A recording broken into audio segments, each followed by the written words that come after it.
के खास गल है जिहड़ा धी पुत्र इनू कट सके ना, मेरी आखिरी गुफ्तगू जिहड़ी मैं करांगा, इनू कट के कोई शेयर करना चाहे मेरे नाल कर दवे। साडे लहिंदे पंजाब च जिहड़ा जुल्म होया क्रिश्चियनां नाल, ईसाई कम्यूनिटी नाल, मसीही लोकां नाल जिहड़ा होया, ओहदे ते मैं अज गल करांगा कि बई गल ये वे उन्हां दा जिन्ना नुकसान होया, उन्हां दे घर साड़े गए, गिरजा घर साड़े गए, गिरजे साड़ दिते गए, रब दा घर जिहड़ा सी उन्हां दा ओह भी साड़ दिता गया। ते उंज मैं वैसे मुसलमानों नूं पुछना कि जदों रब दा घर सड़दा होना, रब अंदर सी कि रब बाहर निकल गया होना, यह भी नहीं पता कोई। चलो, ते रब दी किताब जिन्हों अंजील मुकद्दस असीं कहने आ, वो रब दीयां किताबां भी साड़ियां सी। एक किताब रब दी बेहुरमती होई, असीं रब दीयां लखां सौवां किताबां नूं फिर अग लाती। यानी रब दी एक किताब दी बेहुरमती कीती उन्हां चों किसी एक बंदे ने, असीं उन्हां दी सारी किताबां जिहड़ियां रब दीयां सन ਉਹ ਸਾੜ ਦਿੱਤੀਆਂ, ਉਹਨਾਂ ਦੇ ਘਰਾਂ ਨੂੰ ਅੱਗ ਲਾਤੀ। ਉਹਨਾਂ ਦੇ ਵਿੱਚ ਲੋਕਾਂ ਦੀ ਧੀਆਂ ਦਾ ਦਹੇਜ ਇਕੱਠਾ ਕੀਤਾ ਪਿਆ ਸੀ। ਮਾੜਿਆਂ ਲੋਕਾਂ ਨੇ ਆਪਣੀ ਧੀਆਂ ਦਾ ਦਹੇਜ ਜੋੜਿਆ ਸੀ। ਧੀ ਜੰਮ ਪਵੇ ਤੇ ਮਾੜੇ ਘਰਾਂ 'ਚ ਉਹਦਾ ਸਮਾਨ ਜੋੜਨਾ ਸ਼ੁਰੂ ਕਰ ਦੇਣ। ਮਾਵਾਂ ਹੌਲੀ ਹੌਲੀ ਹੌਲੀ ਹੌਲੀ ਹਰ ਮਹੀਨੇ ਖਰਚੇ 'ਚੋਂ ਪੈਸੇ ਬਚਾ ਕੇ ਚੀਜ਼ਾਂ ਧੀਆਂ ਦੀਆਂ ਇਕੱਠੀਆਂ ਕਰਦੀਆਂ ਨੇ ਕਿ ਧੀ ਢੋਰਨੀ। ਇਹ ਸਾਡੇ ਪੰਜਾਬ ਦਾ ਬਹੁਤ ਬੜਾ ਸਿਆਪਾ ਹੈ ਨਾ। ਸੋ हाय, फिर एक गल याद आई है, जरा याद रखिया जे, साडे जट की करते हुंदे सन। जट नहीं बल्कि जिमीदार कहांगा, जिमीदार सारियां ही कौमां सन। पहला 47 तो पहलां दी गल करन डे आ ते 47 तो बाद दी भी, कि साडे पुरख ये करदे सन, जदों घर धी जम पैंदी सी ना ते ओहदे नां दी एक टाली ला दिंदे सन। राणा साहब खूह ते एक टाली ला देनी अपने खेतां 'ਚ, दो धियां होनियां, दो टालियां ला देनियां, तीन होनियां। जिन्नी देर नूं धियां जवान होनियां उन्नी देर नूं ओह टाली जवान हो जाए। ओह टाली बेच के वढ के नाले फर्नीचर बना लेना, नाले पैसे वट के ते बाकी दाज दीयां चीज़ां बना दे। असीं उन्हां दी औलाद चों आ, असीं उन्हां दीयां नस्लां चों आ। इस वास्ते असीं धियां दा छोटा छोटा छोटा छोटा करके दाज जिहड़ा दहेज जिन्नूं कहंदे ने ओह बनांदे रहिए। सो सज्जनों बेलियो मित्रो, उन्हां धियां दा दहेज असीं साड़ दिता। हुण ओह नुकसान दा जिम्मेदार कौन है? आपां वेरवा करना है। असां ये वेरवा करने वास्ते अज गल करनी बई पहला हक बनदा है इस धरती ते रहन वाले जिन्ने सैयद ने, जिन्ने अपने आप नूं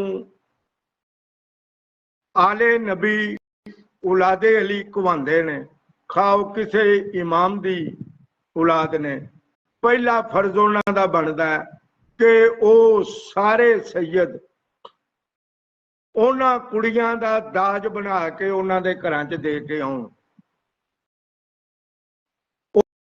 ओहदे तो बाद जेड़े शीए ने, जेड़े अहले बैत नूं मनदे ने, नबी दे घरदिआं नूं मनदे ने, उन्हां ते होए जुल्म ते हत्याचार ते पूरा पूरा साल मजलिसां करांदे ने, रोंदे ने, एहतजाज करदे ने। दूजा हक उन्हां शीआं दा बनदा कि वो सारे जने पैसे इकट्ठे करके जाके उन्हां कुड़ियां दे अगे हथ जोड़न, सैयद भी ते उम्मती भी, उन्हां नूं कहण तुसीं उन्हां दी धीआं हो जिन्हां ने नबी दी धीआं दा दाज लुटन तो बाद, नबी दी धीआं दे सिरां तो चादरां लैण तो बाद तुसीं उन्हां दी औलाद हो जिन्हां ने नबी दी धीआं दे सिरां ते चादरां दित्तियां सी। तुसीं सारे जिन्ने मसीही हो, तुसीं ओ लोग हो कि मुसलमानां ने अपने नबी दी धीआं दे सिरां तो चादरां लाइयां सन ते तुसां साइयां ने, पादरियां ने उन्हां दे सिरां दे उत्ते चादरां दित्तियां सन। असीं जिन्ने सैयद हां, असीं जिन्ने अपने आप नूं आले नबी औलादे नबी कहवाने आ, साडा यह हक बनदा है कि तुहाडी धीआं दे सिर भी कजीए ਤੇ ਤੁਹਾਡੀ ਧੀਆਂ ਦੇ ਉਸ ਬਦਲੇ 'ਚ ਦਹੇਜ ਵੀ ਬਣਾ ਕੇ ਦਈਏ। ਪਹਿਲਾ ਹੱਕ ਸਦਾਦ ਦਾ ਸੈयद ਜਿੰਨੇ ਨੇ ਉਹਨਾਂ ਦਾ, ਦੂਜਾ ਹੱਕ ਸ਼ੀਆਂ ਦਾ ਜਿਹੜੇ ਸਜਦਾਂ ਦੇ ਮਾਨੀ ਨੇ, ਤੀਜਾ ਹੱਕ ਉਹਨਾਂ ਬਰੇਲਵੀਆਂ ਦਾ, ਸੁन्नियां ਦਾ ਜਿਹੜੇ ਆਪਣੇ ਆਪ ਨੂੰ ਕਹਿੰਦੇ ਨੇ ਕਿ ਅਸੀਂ ਅਹਿਲੇ ਬੈਤ ਨੂੰ ਮੰਨਦੇ।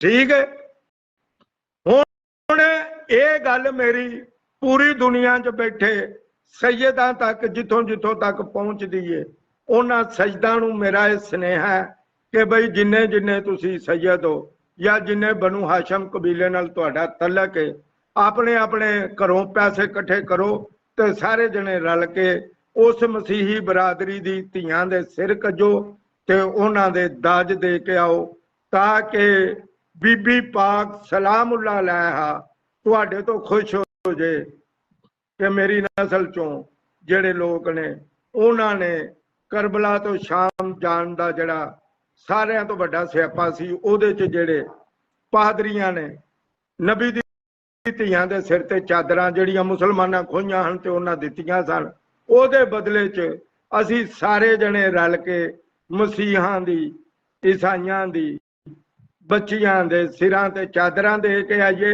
ते नाले असी उन्हां दा दहेज बनाइए। यह गल मैं करनी चाहना सा जिथों तक दुनिया हवा दे दोष ते ये मेरी गल सजदां तक पहुंचे, अहले तशी तक पहुंचे, फिका जाफरिया तक पहुंचे, वो ये गल सुनन तो सुननी भी सुनन। दूजी गल ये मैं गौरमेंट अगे तरला करांगा, अपनी गौरमेंट अगे कि उंज ते असी किसी भी इहो जे काम च सोशल वर्क च हिस्सा नहीं लेंदे, क्योंकि असी रोटी तो तंग आ। तुसी साडे ते रेडियो का बिल भी लाया, तुसी टैलीविजन के बिल के पैसे भी लेंदे हो पे, बिजली के बिल च तुसी हजार इहो जे टैक्स लाते ने जिन्हां दा सानू नहीं पता कि वो कित्थों दे टैक्स ने। लिहाजा तुसी इंज करो, तुहाडे कोल IMF ने कर्जा दिता है ना, कर्जा माफ कराने का भी तरीका है। अमरीका नूं भी तुसीं कह सकते हो कि तुहाडी बरादरी ही जिन्हां ते जुलम कीता मुसलमानां ते उत्थे पैसे लाओ ते साडे सारियां दे बिलां च ला के ना ते साडे कोलों थोड़े थोड़े करके लई जाया जाए, क्योंकि उंज ते अहां देने किधरे ने ते इंज असीं दे लैणे ने, जिन्ने भी तुसीं लाओगे असां दे लैणे ने। बिजली दे बिलां च टैक्स ला लो जिन्ना जिन्ना साडे हिस्से आउंदा लैके, ते जे नहीं तो गौरमेंट जाके उन्हां कुड़ियां दे दहेज बना के दवे, उन्हां दे घर ठीक कराए। ते जेड़े मौलवी ने बैनुल मज़ाहब वाले ढिड्डां वाले जिन्हां हूटर लाए ने गड्डियां दे उत्ते, ते DC साहब नूं मिल ते CPO साहब नूं मिल, ओनू मिल ओनू मिल, आटे दी मिल घे दी मिल, इन्हां सारियां नूं चाहीदा कि कोल खलो के अपने अपने मदरसियां वास्ते चंदा मंगदे ने ना सारे मुल्क चों, ते बाहरों भी मंगांदे ने। मजा आवे कि बैनुल मज़ाहब वाले मौलवियां की ड्यूटी लाई जाए, उस इलाके के मौलवियां की ड्यूटी लाए कि वह कोल खलो के गिरजे तमीर करान। जे अमन चाहते हो ना पाकिस्तान च, ते इन्हां मौलवियां की ड्यूटी लाओ, इन्हां टोपियां पवा, एक टोपी बंदे ने सिर ते पाई हुंदी है, एक हत्थ च बड़ी हुंदी है, रस्सा बन के रोड ते खलारिया हुंदा कि अल्लाह दा घर ज़ेरे तमीर है। सारी उम्र अल्लाह का घर नहीं अहां बनन दिता कि अल्लाह सच्ची मुच्ची ना आ जाए उत्ते। सो इहो ही मौलवी इहो ही तरीके वरत के ते ओ जिन्ने गिरजे सड़े ने ओ गिरजे तमीर करान। उत्थे मौलवी अमामे बन के सिरां ते पगड़ बन के दाढ़ी मुबारकां नूं लाल करके मेहंदी ला के उत्थे बह के गिरजे बनान, ताकि अगों मुल्क दे विच इह धर्मां दी लड़ाई मुक जाए। अज अगर बैनुल मज़ाहब वाले ते जिहड़ी धर्मक जमातां ने इन्हां दे मौलवी कोल बह के गिरजे बनाणगे ना ते अगों गिरजे सड़नगे नहीं। ये गौरमेंट नूं चाहीदा, पर ये खसमां नूं खाणी गौरमेंट की करेगी? मैनूं तो ये नहीं समझ आउंदी इस मुल्क ते गौरमेंट करन कौन डे है, सानूं ते ऐसी तां ये पता नहीं। अच्छा बई जे मौलवी गिरजे बनाण लग पे ना ते गिरजियां नूं अग लगनी बंद हो जाएगी। ये ड्यूटी लाओ मौलवियां दी, हर शहर की बैनुल मज़ाहब तंजीम के जोड़े मौलवी ने ना वो अपने अपने शहर चो चंदा इकट्ठा करन, इन्हां नूं बड़े पैसे इकट्ठे हुंदे जे, ये मौलवियां दी लड़ाइयां मुकांदे जां बड़े पैसे ला के गल मुकांदे, क्योंकि इन्हां CPO को आप जाना, DC को आप जाना, NOC इन्हां लैके देने मदरसियां दे मसीतां दे, ते महल्ले दी लड़ाइयां भी मुकाणियां, शहर दी लड़ाइयां पुलिस च मुकाणियां। ये परचे कराने दे भी पैसे लैंदे ने, परचे खारिज कराने दे पैसे लैंदे ने, इन्हां कोल बड़े पैसे ने। लिहाजा वजीरे आला नूं चाहीदा ते वजीरे आजम नूं जिहड़ा भी आवे उहनूं चाहीदा, जिहड़ा भी है किथे वे उहनूं चाहीदा कि तमाम पंजाब दी बैनुल मज़ाहब कमेटियां जिहड़ियां ने उन्हां दे मैंबरान नूं कहण कोल खलो के गिरजे तमीर कराओ, ये चर्च तमीर कराओ। अगर ये काम होण लग पिया ते अगों कोई मौलवी उठ के चर्च नहीं साड़ेगा, ना मसीत च ऐलान करेगा कि ऐ मोमनो ऐ मुसलमानों इस्लाम नूं खतरा है, आ जाओ साइयां दे गिरजे साड़ दिओ। ये गल मुक जाएगी जे मकानी चाहती है गौरमेंट।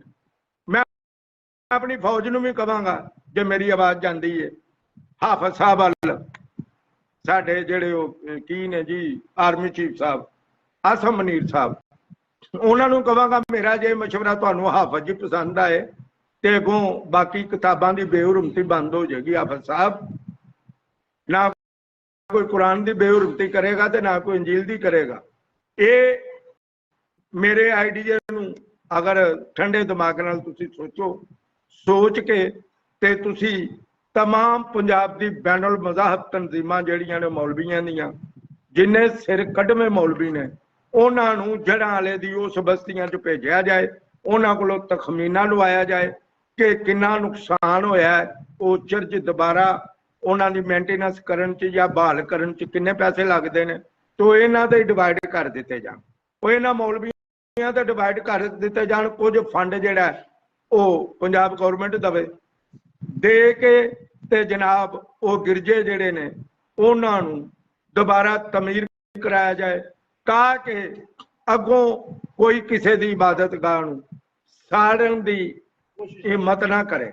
ये आइडिया अगर आर्मी चीफ साहब नूं साडे सदर आरफ अलवी साहब, वो भी इंज लगदा जिवें रजिया फस गई कुंडों में, वो सदर साहब भी जड़े ने साडे, वो भी कल्ला ही एक पार्टी का सदर है, बाकी पार्टियां दी दूजी गवर्नमेंट स्यापा ही पिया, कहीं की ईंट कहीं का रोड़ा, बानमती ने कुंबा जोड़ा, अजीब स्यापा पे इस मुल्क।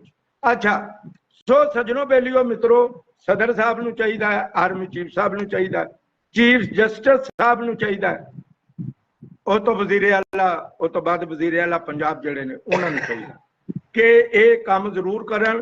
तमाम सूबे दी बैनुल मज़ाहब जिहड़ियां तंजीमां ने उन्हां नूं जरूर इकट्ठियां करन, इकट्ठियां करके उन्हां नूं कहण तुहाडी ड्यूटी है ये जिहड़े चिरज ने इन्हां दी दोबारा तमीर कराई जाए। एक ऐसा मैसेज पहुंचेगा बैनुल मज़ाहब वालियां दा, असल च काम ते इह कि मज़हबां दे दरमियान हम आहंगी करनी, मज़हबां दे दरमियान ते ये मज़हबां दे दरमियान सारा कुछ साड़न तो बाद जांदे ने उत्थे, ते ये उत्थे मौके ते रहणगे।